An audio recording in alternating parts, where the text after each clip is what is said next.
हमारे देश के न्यायालय और न्यायिक व्यवस्था के लिए सबसे सटीक और सबसे प्रचलित उक्ति जो है वो है तारीख पे तारीख, मिलता नहीं है न्याय, मिलता है तो बस तारीख। आपने ये डायलॉग फिल्मों में भी सुना होगा, लेकिन अब इसका अंत होने वाला है। ऑनरेबल सुप्रीम कोर्ट ने एक ऐसा कारनामा किया है, एक ऐसा निर्देश जारी किया है जो कि देश के पूरे कोर्ट में हड़कंप मचा दिया है और ये काबिले तारीफ है। आज के इस अंक में इसी विषय पर हम चर्चा करने जा रहे हैं कि आखिर सुप्रीम कोर्ट का वो कौन सा निर्देश है, वो कौन सा आदेश है जिससे भारतवर्ष के पूरे कोर्ट में सनसनी फैल गया है। और ऐसा निर्देश, ऐसा सख्त निर्देश सुप्रीम कोर्ट ने पहली बार इशू किया है जिसमें कार्रवाई न होने पर जजों को दोषी पाया जाएगा और उसके खिलाफ कार्रवाई भी की जाएगी। नमस्कार, इस अंक में आप सभी का बहुत बहुत स्वागत है। जैसा कि हम जानते हैं कि हमारे देश में दीवानी मुकदमे के लिए सबसे पहले पिटीशन फाइल किया जाता है, उसके बाद उस पिटीशन की जानकारी दूसरे पार्टी को देने के लिए सम्मन इशू किया जाता है, मतलब नोटिस कोर्ट से इशू होता है और उस नोटिस को रिस्पोंडेंट्स को सर्व होने में साल 2 साल यहाँ निकल जाता है। किसी भी केस में दूसरे पार्टी मतलब डिफेंडेंट्स को इस केस के बारे में सूचना पहुंचाने में ही लगभग 2 साल यहाँ निकल जाते हैं, क्योंकि दूसरी पार्टी हमेशा इसे किसी न किसी तरह से अवॉइड करने की कोशिश करती है। इसके बाद जब वो नोटिस सर्व हो जाता है फिर वो कोर्ट में अपीयर होता है। इसके बाद जवाब दावा फाइल होता है, जवाब दावा के बाद रिजॉइंडर फाइल होता है, रिजॉइंडर के बाद मिसलेनियस एप्लीकेशंस भी बहुत सारे लग जाते हैं। उसके बाद उस केस में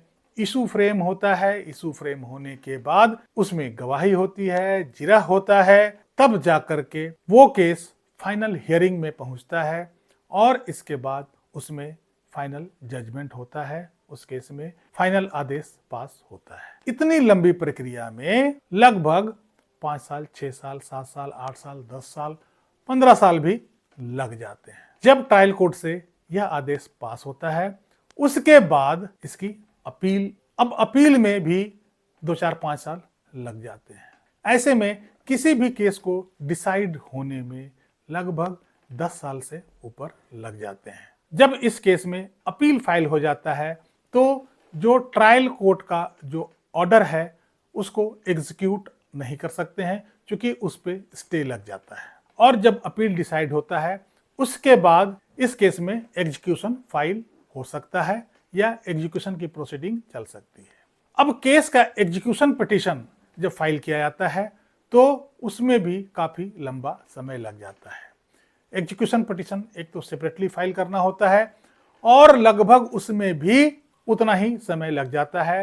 यदि एग्जीक्यूशन पिटीशन आपने फाइल किया फिर उसमें अपील में भी जाता है और उसका सेकेंड अपील, ऐसे करते करते लगभग जितना समय एक केस को डिसाइड होने में लगता है और उतना ही समय लगभग उसके एग्जीक्यूशन में भी लग जाता है। हालांकि अब सीपीसी में संशोधन के बाद एग्जीक्यूशन पिटीशन अलग से फाइल नहीं करना पड़ता है, बल्कि जिस केस में आदेश पारित हुआ है उसी में एप्लीकेशन लगा करके उसका एग्जीक्यूशन के लिए हम प्रोसीड कर सकते हैं।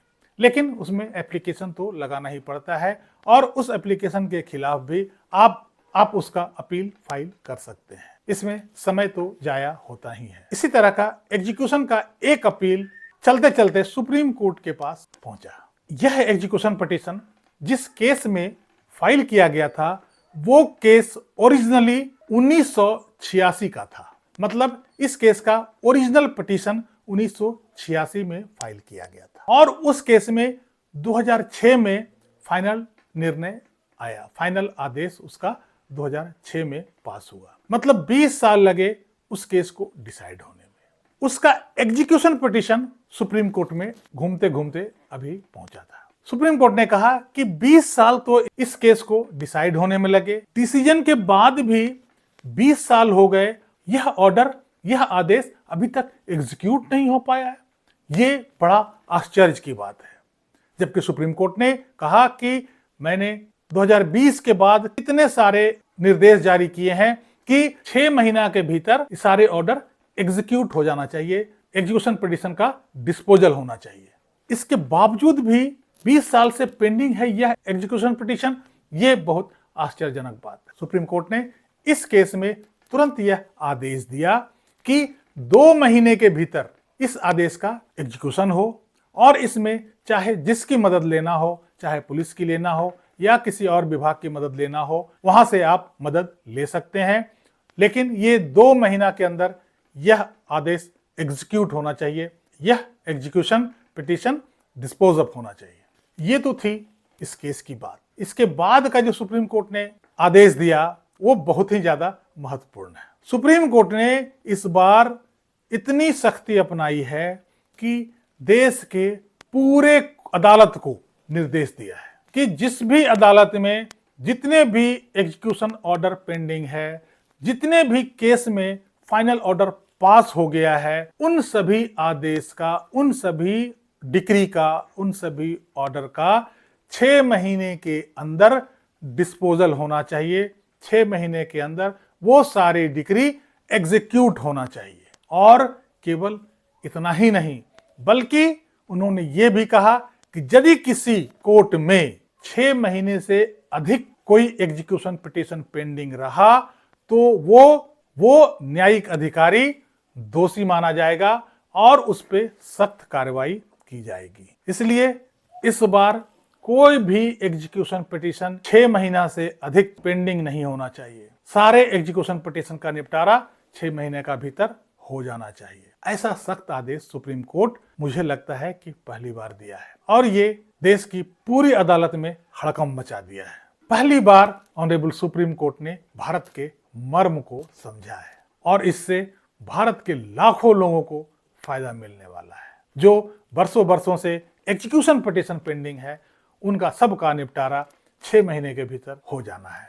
क्योंकि इसमें सुप्रीम कोर्ट ने आदेश दिया है कि यदि किसी कोर्ट में ऐसा कोई भी आदेश पेंडिंग है जो 6 महीने से ऊपर हो गया है, उस कोर्ट के संबंधित अधिकारी दोषी पाए जाएंगे और जिन पर एडमिनिस्ट्रेटिव कार्रवाई की जाएगी। इस सख्त आदेश के बाद मुझे उम्मीद है कि कम से कम अब 6 महीना के अंदर लाखों एग्जीक्यूशन पिटीशन का डिस्पोजल हो जाएगा। इससे हमारे देश के बहुत सारे लोगों को बहुत लाभ मिलेगा। अब लोग नहीं कह पाएंगे तारीख पे तारीख। इस अंक में यहीं तक। कैसा लगा ये जानकारी कमेंट करके जरूर बताइएगा। वीडियो को लाइक कीजिएगा, चैनल को सब्सक्राइब कीजिएगा। मिलते हैं अगले अंक में। तब तक के लिए जय हिंद, वंदे मातरम।